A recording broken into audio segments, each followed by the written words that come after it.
a long time, the drugs and alcohol made me feel better and it made me feel whole.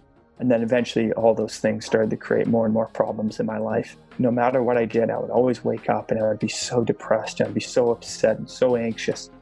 I just felt like it wasn't the right way to live. Like I truly wasn't living. I was just going through the day blindly.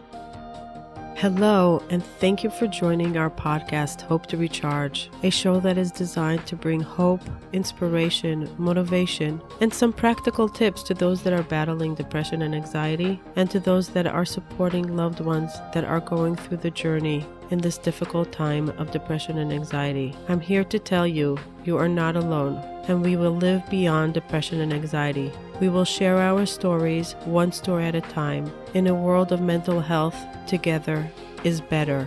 I'm your host, Matana. Thank you for tuning in. Before we continue, I would like to announce our sponsor, BetterHelp.com. I myself just started with BetterHelp.com. I'm excited to start with my new therapist. It's going to be very convenient for me because I travel a lot. I also have some time in the evenings that I can work, and most therapists do not see past 8 p.m. BetterHelp.com is an online platform, over 4,000 therapists, and you can choose the one that is matching for you. It's affordable, it's accessible, it's convenient, it's secure. You can text them, you can chat with them, you can video call them, you can use your tablet, your computer, your phone. It's on the tip of your fingers. You don't have to travel anywhere. If you're remote and you're looking for a therapist, and maybe your community doesn't have someone local that is specific therapist for what you need, why not sign up on BetterHelp.com and get the therapist that fits your needs? It's also super private. You don't have to go anywhere and be seen in public if you're still struggling with stigma. So visit BetterHelp.com. That's BetterHelp.com/hope to recharge. They're offering our listeners 10% off on their first month. So go to BetterHelp.com/hope to recharge. Find your therapist. Hello and welcome to Hope to Recharge, the podcast that is designed to break the stigma and bring more awareness and love and acceptance to the mental health community, to those that are suffering or those that are living with ones that are suffering, how to give them support, how to give them love, how to understand what they're going through. Today, I have a very interesting guest, and I was very excited about this opportunity to speak to this person that I'm going to introduce in a minute. I feel like our vision in life is very much aligned in our goals, in our business, and our passion to break the stigma. Today, I'm going to be speaking to Eli Brown. Eli Brown was a kid growing up in Canada and an athlete, a huge tennis player. He got many awards, and he was invited to different universities to be the major athlete as a tennis player. But something struck him in his teenage life, the sexual assault, that went on a spiral journey of mental health issues and stigma fearing, and leading him into drug abuse, alcohol. And he decided when he hit rock bottom to change things around. And thank you so much for joining me here, Eli. It's such a beautiful story to see how somebody can really choose life.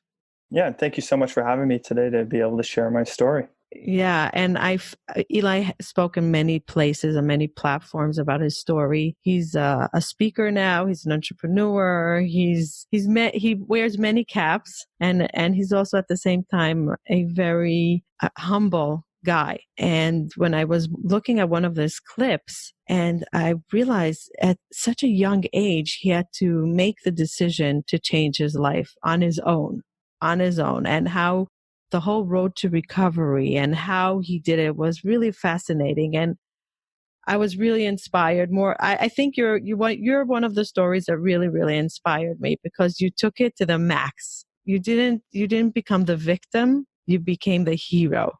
Yeah, thank you. So I want to give the listeners a little bit of a background of your youth in Canada, and what kind of schools you went to, your family structure, your love, all that, until you got to your episode of sexual assault when you were 14. Yeah, so I grew up here in Toronto, Canada, in an absolutely loving house. Two great parents, an older brother and a younger sister. have always, and feel like I will always, get along very well with both of them. Very fortunate that I have all my grandparents alive, and aunts and uncles and cousins. So a fairly large family around me and a fairly large support system around me. So, for me, that felt like very typical growing up, and in a very happy and healthy home. I started playing tennis at the age of around 3 or 4. Just kind of testing out a bunch of different sports, but that was the one that I really grew passionate about. And I quickly started to play more and more as I grew up. And I went to a variety of schools. At around the age of 12 was when I really started to take tennis seriously. And with a lot of sports, there's a big time commitment to that. So I had to adjust the schooling that I was going to, because I wasn't able to go to the typical 9 to 3:30 or 9 to 4 o'clock school, and had to go to different schools that tailored towards athletes or actors or people in modeling, or just people who really couldn't be at school during the typical time period. So my at-home life was extremely typical, but my education was not very typical.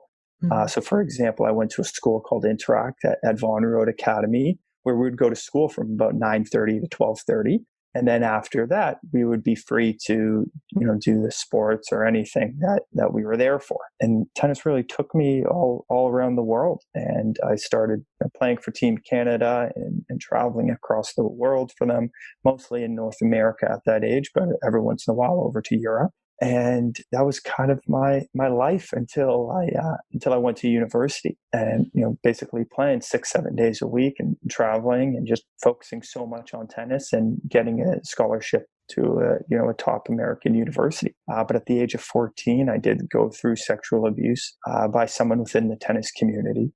And really not knowing how to reach out for support, I kept my struggles within. I didn't know how to feel. I didn't know who to speak to. Even though I had so many people around me that I could talk to, I didn't know how to formulate the sentence to tell them what was going on. So I really kept my struggles within and really just continued chugging along. And eventually I took a scholarship to the University of Michigan. And when I was there, a lot of my life just started to fall apart between the academic stress and the athletic stress. Everything just really built up inside of me. And I started to notice things that were extremely different in my life, and something that I never really experienced before. I felt a strong desire to skip practices. I didn't have that strong of an interest in continuing to play tennis anymore. My sleeping habits changed. My eating habits changed. My interest on going out with friends and family changed. And I didn't really know that those were the first signs of depression. Just because I was so uneducated in mental health, I didn't know really how to describe it or how to reach out for help. And I also felt that if I did reach out for help, it was hard for me to really express how I was feeling internally. Because if I shared with people what the average day was like of a university athlete, it's exhausting. Waking up, practicing before school, going to school, practicing, traveling, study hall. It was nonstop. So of course I would be tired. So it was hard to separate typical symptoms of tiredness or of a student athlete versus what I was really feeling internally. And when did you have the courage to start seeking help? Did anybody around you notice that you're slowing down? Yeah, everyone around me did notice that I was slowing around, but no one, including myself, really saw it as a big problem, because I was going through such stressful days that it would be weird if I didn't feel tired. I mean, we were working nonstop from 6:30 in the morning until 10 o'clock at night. Right. I mean, it would be normal to feel tired. So it was hard to, since I wasn't able to really come forward and say, hey, I don't think this is just me being tired. I really feel like something is wrong. I wasn't able to get the help that I needed at the time. Did you know that it had to do with your trauma? No, I knew that played a role in it, obviously, but that definitely wasn't the sole reason why I was struggling. I think it was a combination of everything. So did you have mental illness struggles before the episode? Never. I was always such a happy kid, and I was always doing everything that I loved and always surrounded by great family and great friends, that this was really the first time in my life that I really felt down. And for me, how I felt better was using drugs and alcohol. And eventually that became more of a problem than the mental health itself. Right. I would feel down and I would try to maybe speak about it. Nothing really felt better. But when I consumed drugs or alcohol, I did feel better. So that eventually became my coping mechanism in order to deal with how down I was feeling. Did you continue with your tennis playing? Or they kicked you out because you were abusive with drugs and alcohol and you couldn't compete? No, so I did play for a little bit longer. So I finished my year at University of Michigan and continued playing for them while I was at school. Mhm. That summer after my first year, I decided to leave and go to a school closer to home because Mhm. that summer I started to see some doctors and some psychiatrists Mhm. on what was going on and how I can change my life. And when I went to that school that was closer to home, I did play on the tennis team there. Mhm. It was a Canadian school, so the athletics are extremely different. The season's about 6 weeks long or maybe 8 weeks max. And that was Mhm. really it. And we're practicing twice a week versus in the US, we're practicing 5, 6 times a week and all day, every day. So I still did play for about a year and a half when I went to that second school that was closer to home. So what was the rock bottom that you reached that you said, I'm ready to get help. I'm ready to find out what is wrong instead of continuing with the drugs and alcohol? What made you stop and say, I need help? A long time, the drugs and alcohol made me feel better and it made me feel whole. And then eventually all those things started to create more and more problems in my life. No matter what I did, I would always wake up and I would be so depressed and I'd be so upset and so anxious. I just felt like it wasn't the right way to live. Like I truly wasn't living. I was just going through the day blindly. And eventually I did reach out for help because I just saw what my life was becoming versus what it was before and the trajectory that I was on when I took a scholarship position at Michigan. I just said, like something just has to change. I can't continue on like this. Now, it did take me a while to actually come to terms with that and Right. reach out for help and say, I'm ready to go somewhere and change my life. Right. But once I did, it was the best thing for me. Right. Any of your friends go through the same thing that you went through? Could it be pressure from a society pressures or just the competition pressure or hard work, lack of sleep, all that? Can that also be a trigger in anxiety?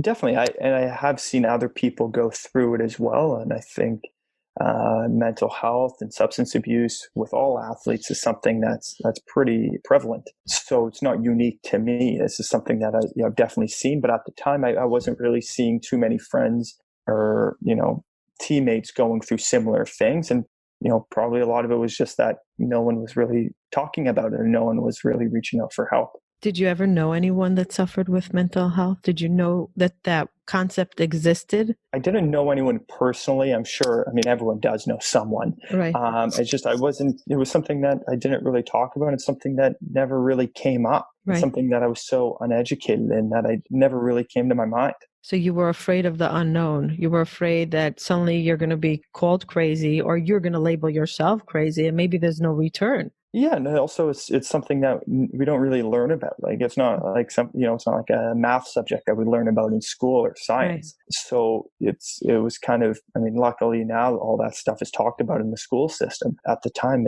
we're so uneducated about it that when we feel these different things, we don't know what it's about, and we don't know if it's normal or not normal to feel those ways. So the rock bottom, was that the suicide attempt that you had, or was it before? Yeah, it was a combination of a lot of things. It was a suicide attempt.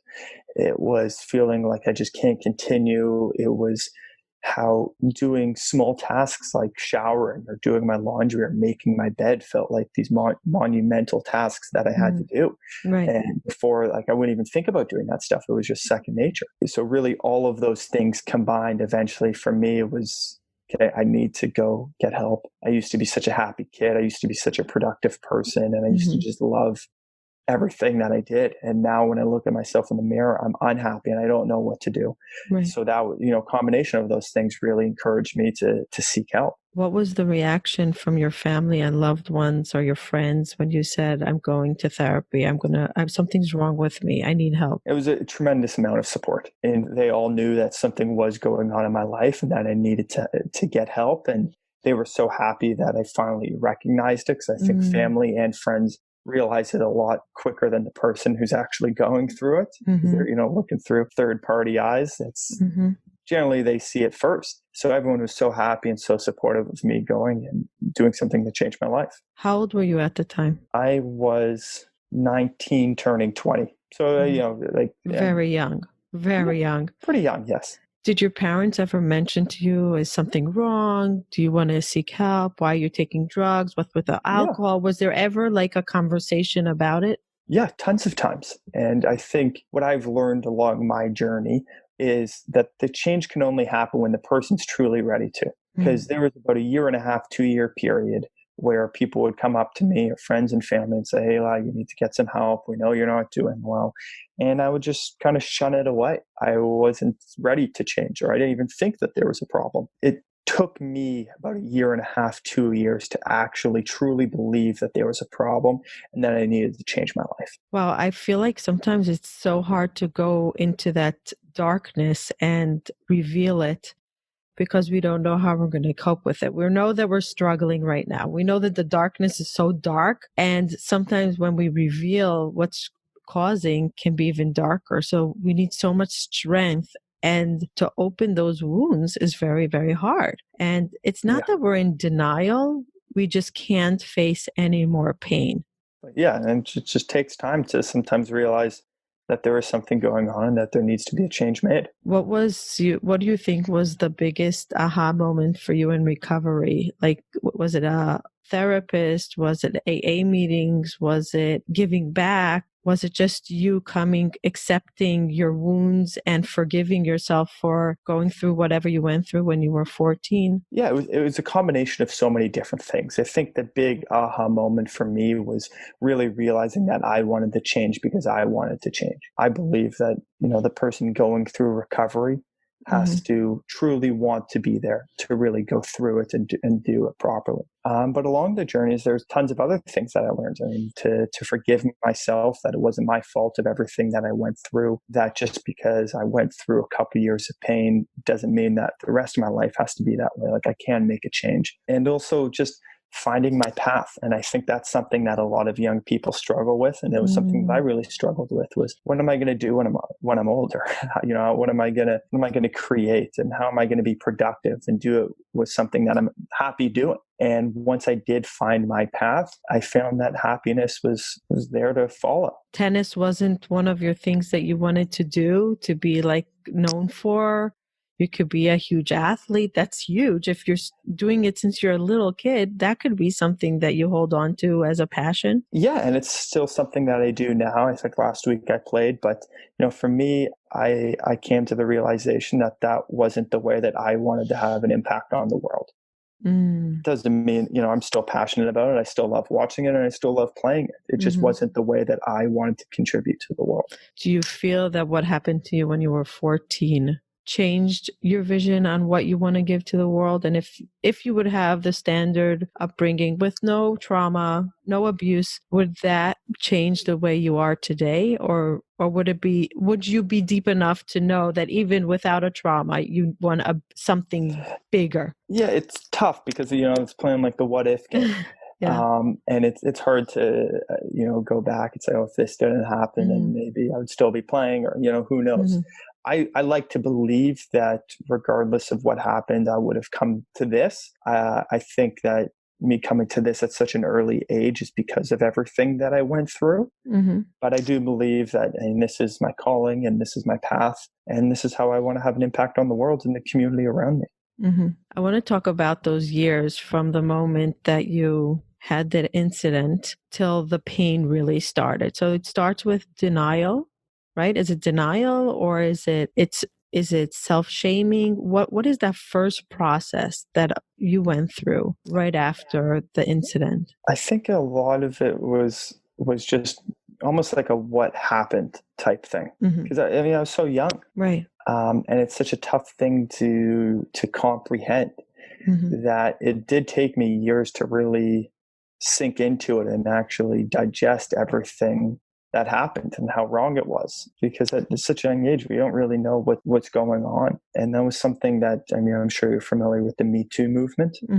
And one thing that I really saw there was you would see adults who went through something very similar, who are mature adults, who took years and years to come forwards, because it is such a tough thing to digest and to really think about and to take apart. But I think the first part of that was kind of just trying to figure out what happened, and a lot of self-blame. Really? What was my role in it? What did I do wrong?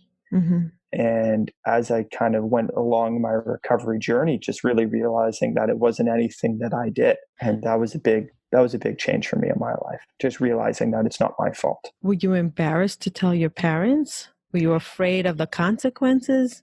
It wasn't even, I mean, some of it was probably being embarrassed or feeling shame. But so much of it was just, I didn't even know how to have the conversation. Like it's a tough thing to say. I mean, I like, if it happened to me now, like it's a tough conversation to formulate the sentence, to actually share it out loud. Wow. It's not easy. So especially going through that at such a young age, it almost felt nearly impossible to come forwards and say anything. And even going with the depression and the anxiety and the substance abuse, even that is tough to discuss. Yeah, very. Because there's a lot of consequences as you start to share. Especially as an athlete, I find that doctors have their fear of sharing, and athletes also, because it has a stigma of weakness.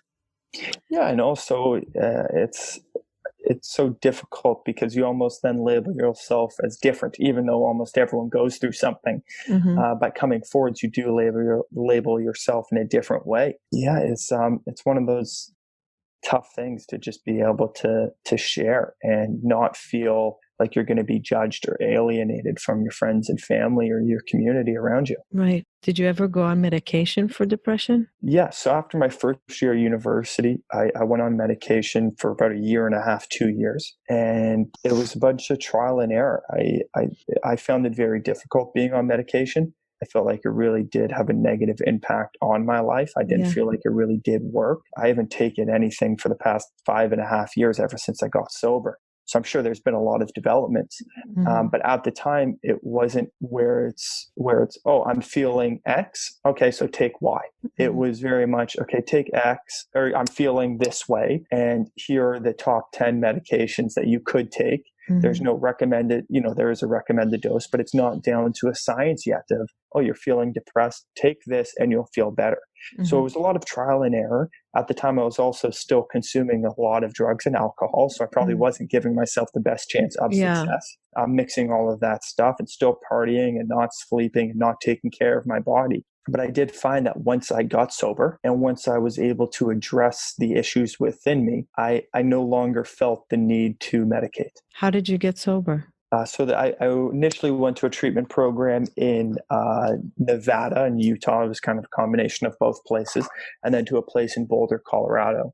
And it was, there are so many things how I got sober. I mean, first just coming forwards and being able to share my story, being in a group of dozens and dozens of men who had a similar story as well, and just realizing that I wasn't alone and building a deeper support system around me.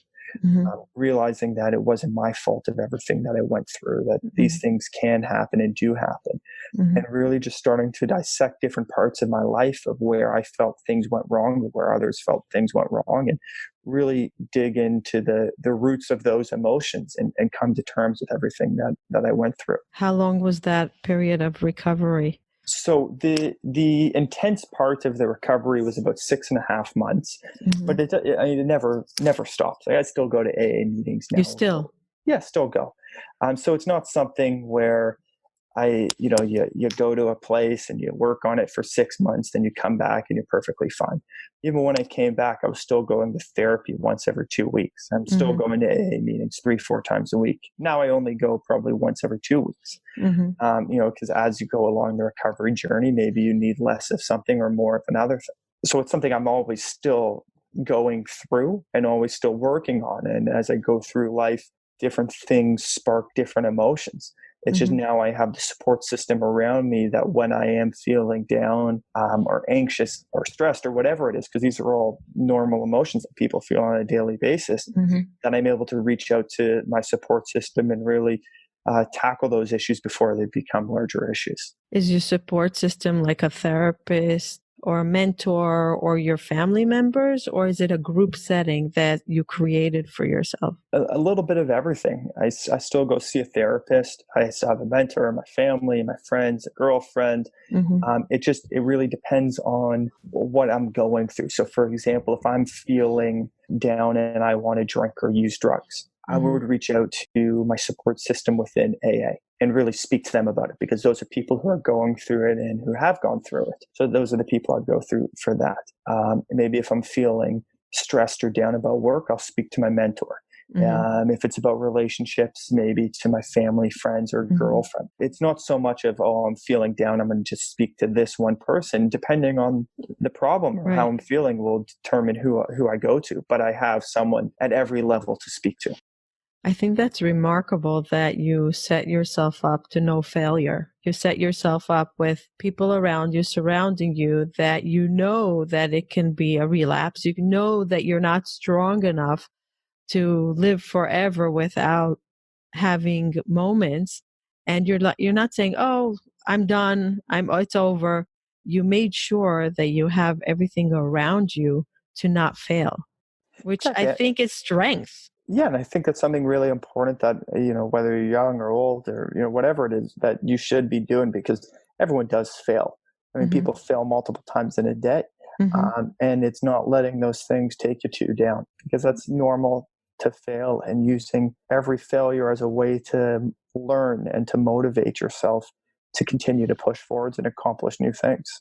Yeah, it's amazing that you don't have the fear of failure, because for someone that went through what you went through, you could feel like a failure, because so many things you let people down in your life, in your relationships, and in your own self. You might have felt like, oh my gosh, I'm a failure, but no, you choose to see the growth out of it. And I think that's such an important message for anybody that's struggling, that we all have failures. Like, if there's one thing you're going to get out of this episode, and I love how you say we fail multiple times a day. If it's in a conversation, if it's in a relationship, if it's in work, if it's in an interaction in the store, we can fail. It happens all the time. Right. Yeah, and one of the things my mentor told me is that our greatest challenges in life can become our greatest successes.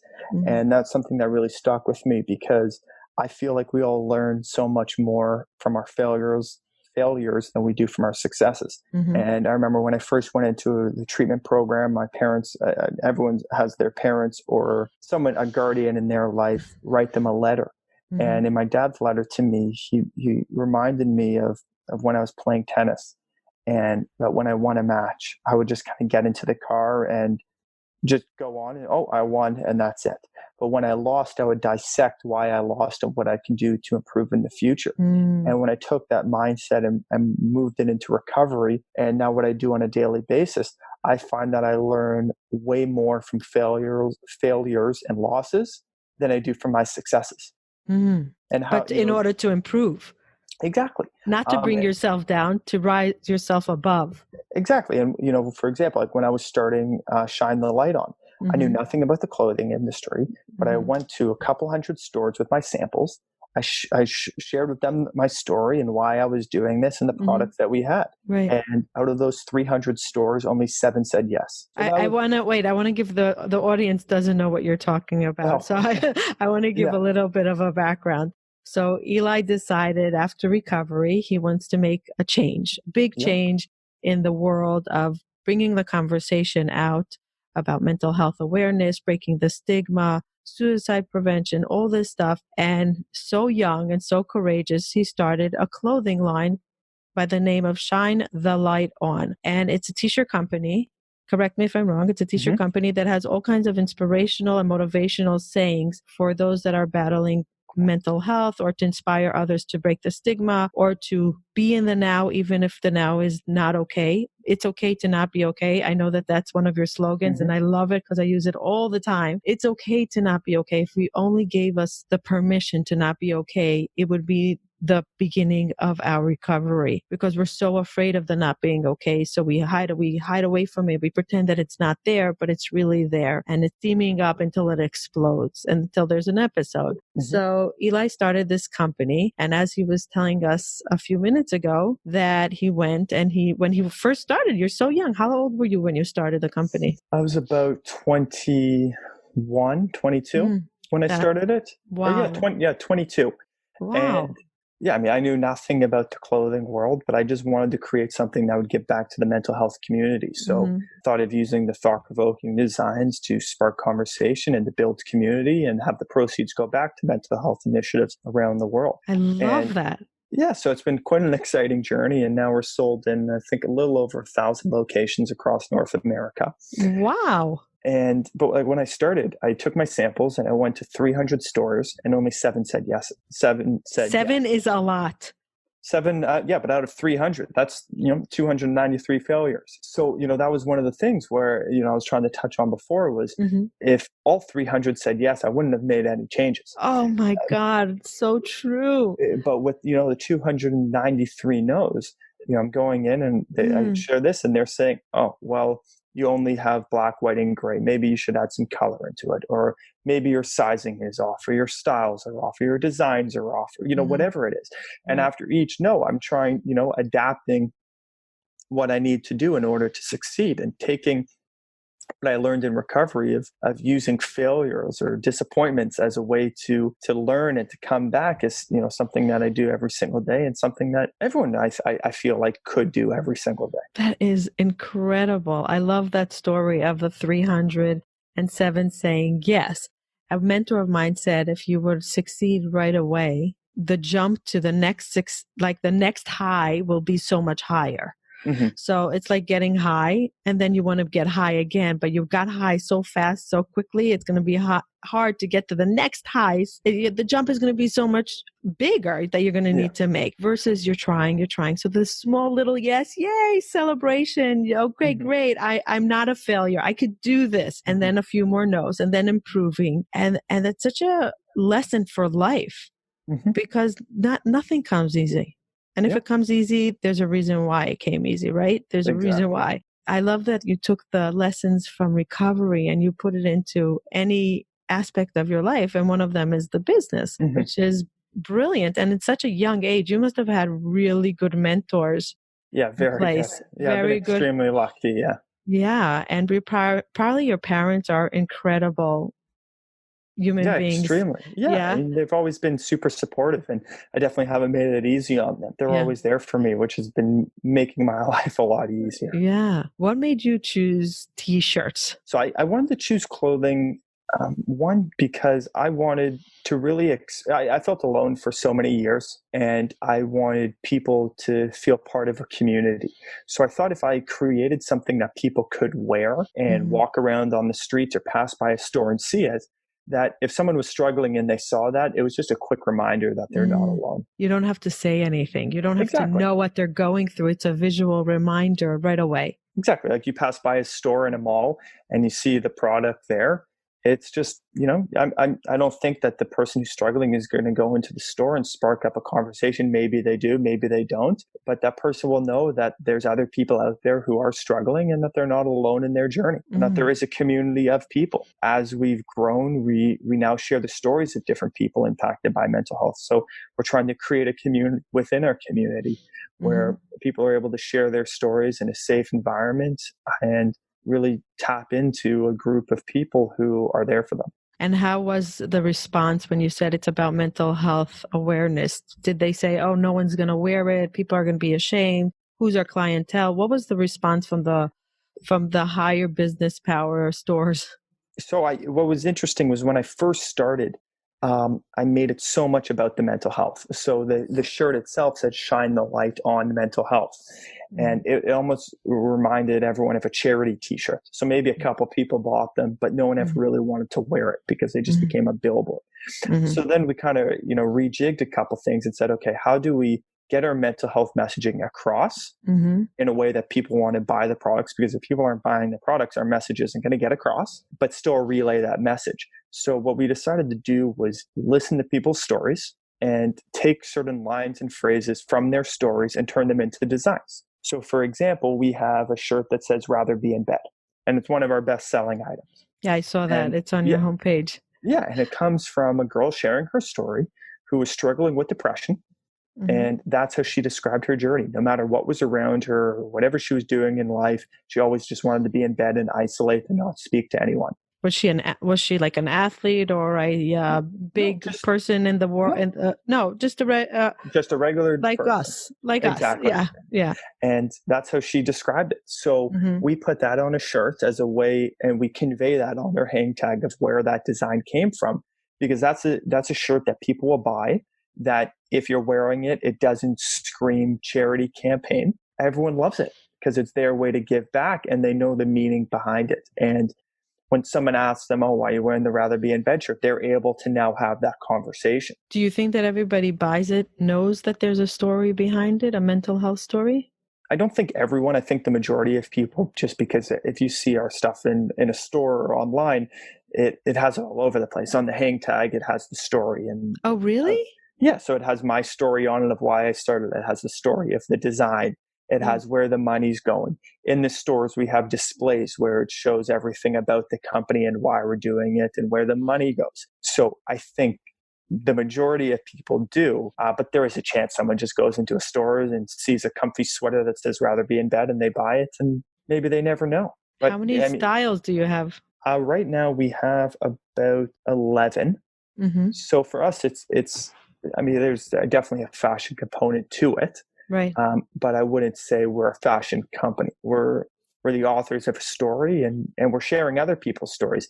The clothing is simply just a way for us to connect the listener to the story. Who's working with you on this project, on this big business?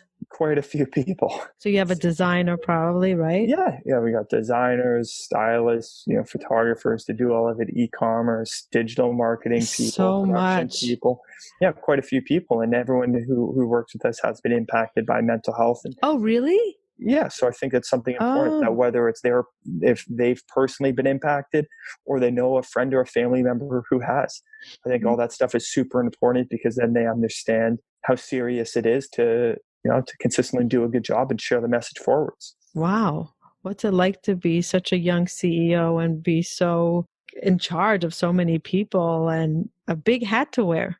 Yeah, it's pretty fun. I enjoy it. Is it stressful?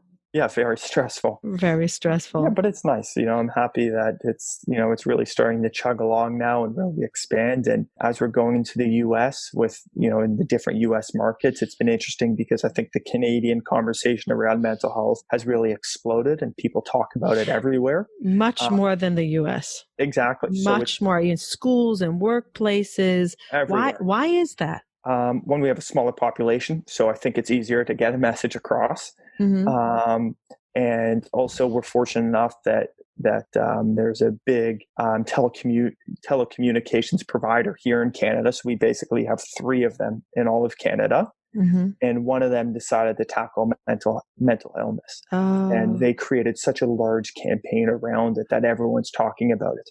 So it'd be almost similar to like AT&T, for example, in the US, doing a nationwide campaign on all TVs, billboards, radio, celebrities getting involved. Very similar to like how the Me Too movement went across. Right. What was their why? Pardon? What was their why behind doing this mental health awareness? Because they saw an issue in the community and they wanted to change it. So it's not because a personal issue with one of the... Most likely. Yeah. It's probably, the thing in this stat is 1 in 3 people are impacted. And, a company like that's got tens of thousands of employees. So, that, everyone's been impacted by it. Or a lot of people have been impacted by it. But they've been doing that campaign now for about 5-6 years here in Canada. So the conversation is very far ahead. And we're trying to get that into the US, and hopefully one day it is there. No, it's so crucial. I was telling you before that I was asked to speak at a suicide prevention event in a local school, and I think that there's a little bit of a gray line between substance abuse, overdosing, and mental health suicide.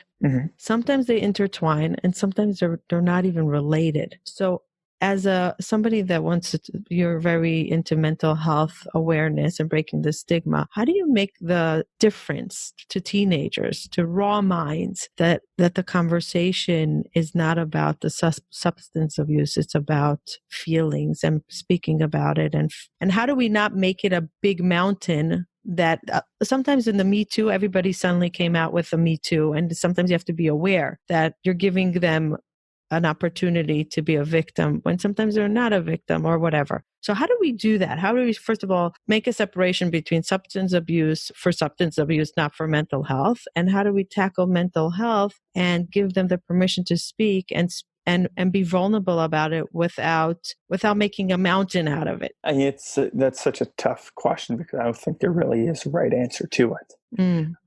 For example, like the substance abuse and mental health, like it is very closely related. A lot of people who do struggle with mental illness also struggle with substance abuse. And it's very difficult to separate those things. And from my personal story, the way I was able to separate it was the substance abuse was a reaction I had towards feeling down. If I was, if I felt depressed or anxious or super stressed, I would use substances in order to feel better.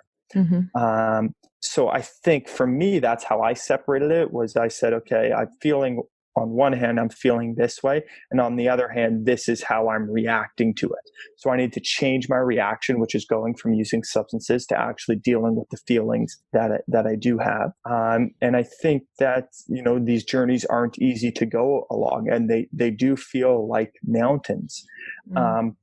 But trying to do it in a way that we're not asking anyone or advising anyone to climb a mountain in a day. It's just taking a couple steps every single day, and then you'll be surprised how quickly you're able to get through a difficult time. What do you think will be like 3 tips you would give a teenager that's not sure if they're going through mental health or society is stressful? How do they bring up the conversation? I'm hurting, I'm in pain. What should they do to diagnose if it's mental health, to bring up the conversation and to get help? Like what is it for a teenage mind that's so raw and young and vulnerable? Yeah, I think the first thing that I would recommend is to give yourself permission to share how you're feeling. I think that, at least for myself, I felt like I couldn't come forward and share how I was feeling. And once I gave myself permission to actually talk to people and let them know how I was feeling, I was able to actually get help. So I think that would kind of be the first thing that I suggest, is really just talk to someone about it. Realize that you're not alone. And then from there, the next thing that I did was start to really build a support system around me, that when I was feeling down or depressed or anxious, I was able to reach out to these people to talk about it and to really get the help that I was needed. And I think those things can really make a drastic impact on someone's life.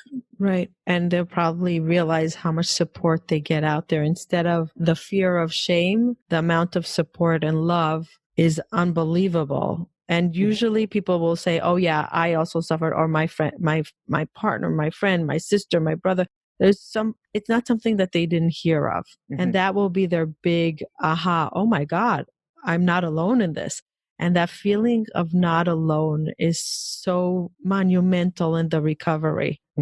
I have a slogan, to get in mental health together is better. That loneliness is not so, even though when we're so dark, when we're so bleak, it doesn't really help to hear that I also suffer from depression. Like the dark can be so dark, you don't even care what's happening in disastrous countries, right? You don't really care. But when we have a little bit of a up, that's when we can say, okay, we're not alone. We could do this together. This is not something that's only me. Exactly. I'm not going to be alienated. I'm not going to be ostracized. I'm going to still have friends. And also, it's important, I talk about this a lot, of realizing who your support is and who is not, who to disconnect from. Did you have that in your recovery? Yeah, I mean, I don't think that there were people who were unsupportive of me. I just think that there were people who are more supportive of me. Right. And those were the people that I chose to be with. Right. Versus some people that don't get it. And they'll say, oh, it's all in your mind, get over it. Those are people that are toxic. Yeah, and I mean, I do find that I was fortunate where I didn't have anyone who was not supportive of me making a change to my life. There were Right. just some people that were extremely supportive of me. So those were the people that I chose to surround myself with. hmm Do you still have very black days with a cloud on your head? Yeah, yeah, it Still. happens. hmm Yeah, but I have the team around me, and I have the tools within me now to be able to work through those things. So a dark time doesn't become a dark month or a dark year. So, what would you tell somebody that wants to give up and say, I can't do this pain anymore? What is something they can ask themselves that will make them matter to continue the fight? I mean, I can really just speak with kind of what I did to myself, and it was really just looking myself in the mirror, and I felt so down and so dark, and I didn't want to continue. And I looked at I thought of what my life used to be, and that's what I wanted again. And I wanted to be that happy kid and that healthy kid. So I just started reaching out to one or two people, and I just started extremely slowly starting to get more and more help until I was ready to actually make a big change in my life. And it could have been something as simple as, oh, I haven't done my laundry in a month. Can you at least just help me start to get that back in normal? And it was that. And then it was I need to do grocery shopping more often. I've really slacked with that. Can you make me accountable to go once a week or once every 2 weeks to go do that? And those steps, and it was doing all of those little things over and over and over again that ended up resulting in the big things happening. Right. And I always say celebrate the wins. When you take that shower after a week of not showering, celebrate it, because taking that shower was a fight, was a huge fight in our mind, in our body, in our energy. So don't underestimate the celebration of the achievements when you did And you do achieve. achieve it. Yeah, Yes, exactly. it's so important to celebrate. I want to ask you a few questions about what they do in Canada and the educational system. Do they bring it to the elementary schools already? Do they talk about it there? Yes, they do. Yes. So now all schools um, will have mental health weeks. They'll have mental health awareness. They educate kids on signs and symptoms. They have certain programs within each school to really help them if they are struggling. It's been quite amazing what the Canadian school system now Wow, does. that's really incredible. Do they see that the mental health community is suffering less, like the suicide in Canada is less than in Yeah, places? definitely. I mean, over the past years, it has gone down. Just more people have been sharing their stories. More people have been getting help because of it. So it's been coming down quite a bit. That's We have to bring that to America and other Yeah, countries. We really have exactly. to do that. We have to learn from Canada how to do that. What is your biggest vision for your company now? What do you want it to be in 5, 10 years? I just want to see it where it's something that's in multiple countries around the world, that we're making a huge impact on the community there and really getting the conversation going or building on the conversation that already may be there, and making sure that all the money donated is going to the right places to really make a great impact on the community. Who do you donate to? So we used to donate to a variety of organizations, and now what we're doing is we're using the money to build affordable housing with it. We've seen that there's so many aspects of mental health that I feel like it's impossible to change all aspects. Right. So I wanted to just focus on one, and that was housing for people impacted by mental health or addiction.